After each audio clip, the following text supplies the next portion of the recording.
Expecto Patronum!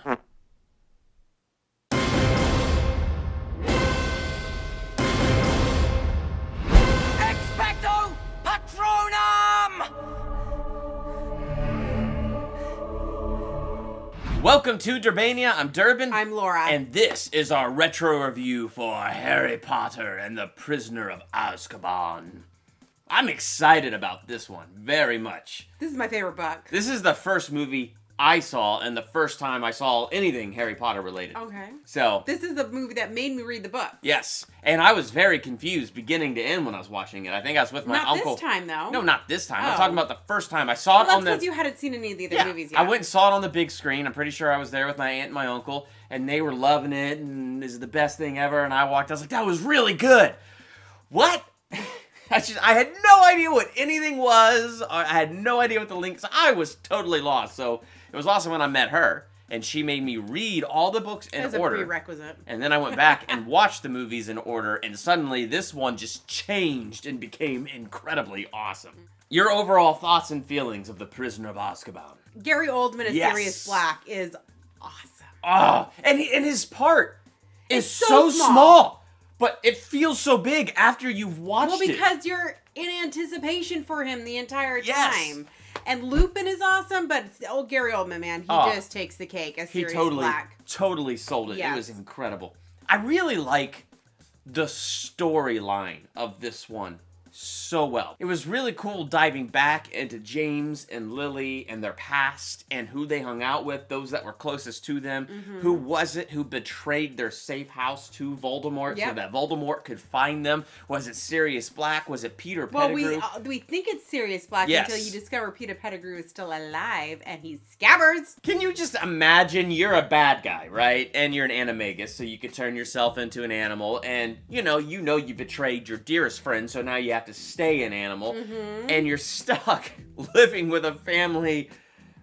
Not stuck. 4 years. He chose to live with them. No, I know, but it's like, Because he could hear what's going on in the wizarding world, so he would know and be prepared. oh yeah, because Ron's dad works in the ministry. Oh! Yeah. I just put it And then together. he can hear That's the so news smart. and read the newspaper, and so this way, I mean, and the reason he started getting nervous and started looking bad and had to get rat tonic, which is in the books, not the movies, is because when they went to Egypt and they had the picture of him, Ron was holding Scabbers, and Sirius Black is like, oh, he's at Hogwarts.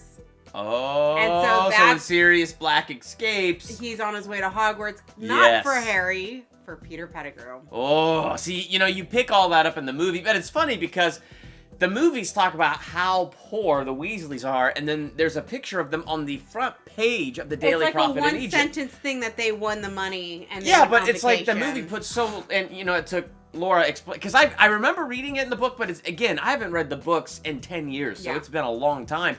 And so, like, I'm watching this movie with Laura today, and I'm just like, wait, how did they afford Egypt? Because, again, the camera doesn't even stay long on the headline. Yeah, they won a prize. And Right. so they went to go visit Bill in Egypt, who's a curse breaker. Mm-hmm. And so they went on vacation. Had a So- good time. Yeah. So And Ron got a new wand. Thank goodness. the book, it just explains him getting the new one. It explains they won this, and it explains all of this because it needed Peter Pettigrew's mouse picture on the Yes. front page to incite Sirius Black to escape. So the movie Well, yeah, decided because he just needed to know where he was. not to explain any of that, Yeah. and just leave us with a picture of them in Egypt because it had to, because it was the picture that incites Peter Yes. Pettigrew to come out. I felt proud of myself for being able to put that together today, because, like, even though now I've seen everything and had it in context, it's like I said, it's been a while since I read the books, and so I go back to the movies more often than not, and so having not even seen this one in a long time, I finally started putting those little things together, and I was like, movie, you gotta spend more time on those teeny tiny details, because Just an extra 5-10 seconds. yes, it's not gonna add an extra hour to the movie. No. Which, speaking of, the first two movies, This both- was 2 hours and 20 minutes. no, I know, and this one was a pretty darn long movie. Yes. But the first two movies felt long. This one was pretty darn long and was more interesting the whole way through. Well, see, it feels long until you get to the whole final sequence of events. Yes. And because the reason it feels long is because you're getting to the whole final sequence of events and there's still an hour left in the movie. So they spend an hour going through that whole ordeal, then the time turner, and then going through that whole ordeal again. Yeah. And so it's just, I mean, that is the main crucial focal point of the book, but Yeah. it's just, there's a lot of other stuff that went on that, you know, they could have focused on, but I'm glad they didn't. Before I get into my issues with time travel, I want to talk about another issue I have, the Dumbledore issue. Happiness can be found even in the darkest of times. So, having the hindsight and knowing full well that we were going to go into this movie with a new Dumbledore, and that this is the guy who's Dumbledore for the rest of the franchise until now we move over to Jude Law, it was still jarring to go from Richard Harris to Michael Gambon, because Richard Harris he exuded what the book described Dumbledore was. And you are a fan of describing him this way. He's got that twinkle in his eye.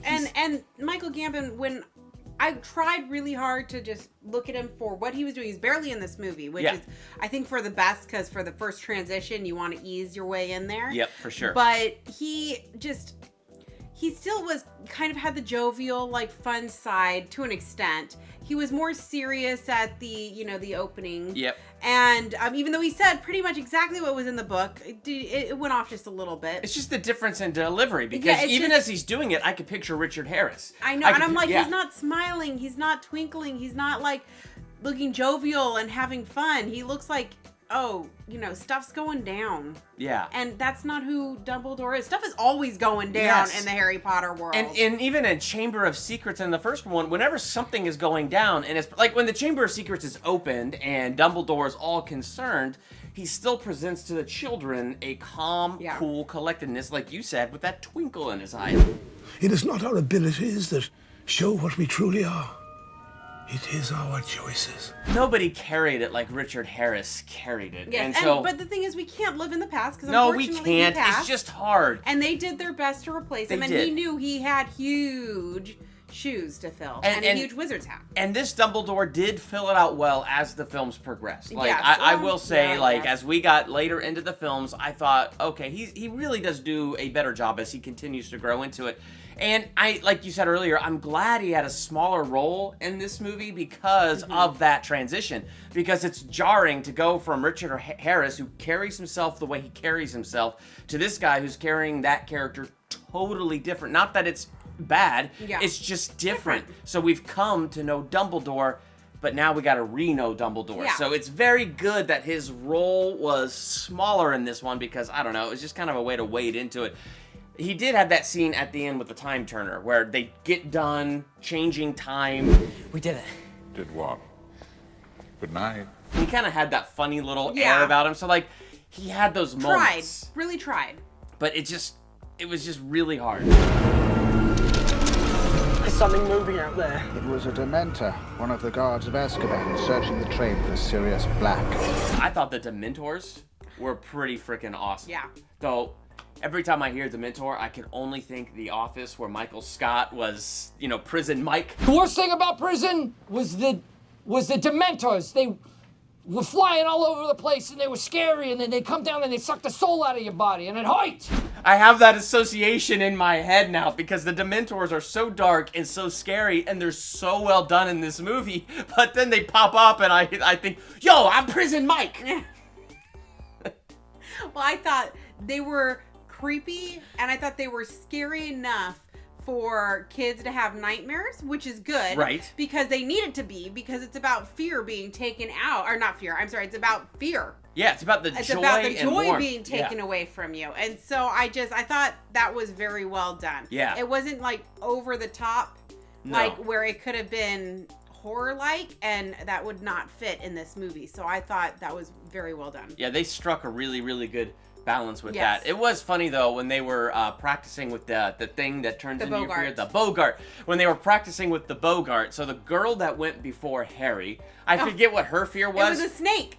Oh, yeah, it was a giant snake, and she turned it into this giant, like a Jack-in-the-Box clown thing. And to me, that was far scary, and I hate snakes. That was far scarier than the freaking cobra. So I can understand how Harry has to get up there, and you have this clown thing going, and then it turns into a Dementor. I can understand why suddenly Harry's mind is like, oh, that's creepy, and then it goes right back to the next creepy thing, so it takes on that. So, like, that was really cool, and really good foreshadowing where Lupin jumps in there, and it turns into the full moon. So if I hadn't seen the movie before, it's that question of why does he fear the full moon? Well, and most people, because I remember the first time I saw it, and I hadn't read the book yet, I didn't realize it was a moon. I just kind of went, huh, that's weird. And then it's funny because in the book they talk about like, oh, why is he afraid of, glass balls? And so they think it's more divination, like the... Oh, yeah. So it's interesting. You hear those things and you're like, so at least not all the kids... Hermione did, because Hermione is a genius. Yes. But she trusted him and didn't tell everybody. Yeah, and that was pretty awesome. And so you mentioned Hermione.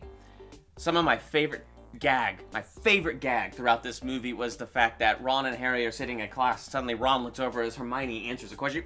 How did you get here? It's like, when'd she get here? Yes. Yeah. And so, like, that, I love that running gag of what? Yeah. Where did you even come from? So I love little moments like that. The time travel thing is both a positive and a negative for me.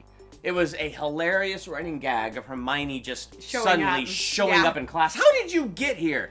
And I thought, like, it was done very well at the end, where you run through the entire ending of this film. And everything else is still going on. Yes. If you can't change it, well, obviously they do change it, but I mean... Well, they don't change it because they don't, the rocks. exactly, Yeah. because it's like that, all that stuff happened. Yes, because it's my theory about time travel. If you were ever to travel to the past, then it's already in the past that you were in the past. Yes, it's already there. So you can't change the past because the past is the past, and if you went to the past, then it's part of the past that you were in the past.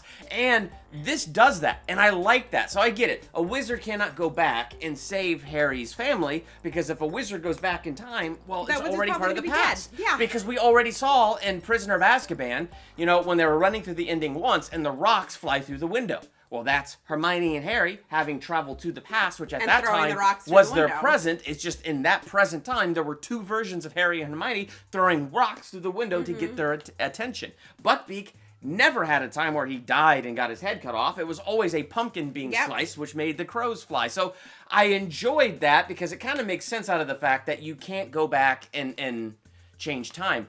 And now that I've said this whole theory out loud, that just took care of my one problem, because with time travel... I was trying to figure out what your problem was. Well, because I was relating it to The Flash, and I was relating it to Back to the Future. Yeah, but The Flash, they changed things. Exactly. And Back to the Future. And now as I'm sitting here thinking this out loud, I talked myself out of the one negative that I had with the time traveling plot, because they covered their butts in this. Yeah. A wizard can't change the past, because if a wizard's in the past, it was just part of the past that the wizard was there, and we saw that perfectly played out in this. And don't read The Cursed Child. Okay, I won't read that then. Okay. So anyway, yeah, I guess then the Cursed Child would reinstate my problem.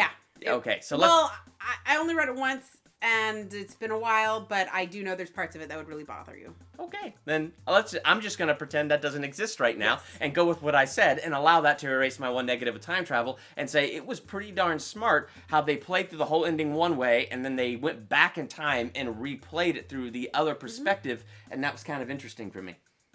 So, I think these movies, for me, like especially as we're watching them now, are progressively getting better and better. Definitely. They're incredibly long, and I still wish they were a smidgen shorter, yet when we get to Prisoner of Azkaban, because of great performances from Lupin, from Sirius Black, Gary Oldman, and the kids really growing into their roles, the chemistry is just getting stronger and stronger, and aside from Dumbledore... Thing you said...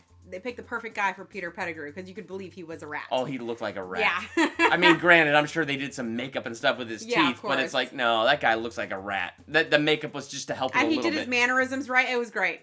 So anyway, yeah, I thought like overall it was long, and I may wish it was a little bit shorter, but I felt the length of this movie less than the other two, and I really enjoyed it. Same here. All right, what did you think of The Prisoner of Azkaban? What's your favorite one so far? And are you excited for Fantastic Beasts 2? Let's talk about that in the comments. And while you're there, hit the subscribe button to become a Durbanian. Hit the bell by the subscribe button so you'll be notified for my very next Harry Potter review, movie review, theological analysis, ranking video, or anything else we do here. I'm Durbin. I'm Laura. Thanks for checking out Durbania.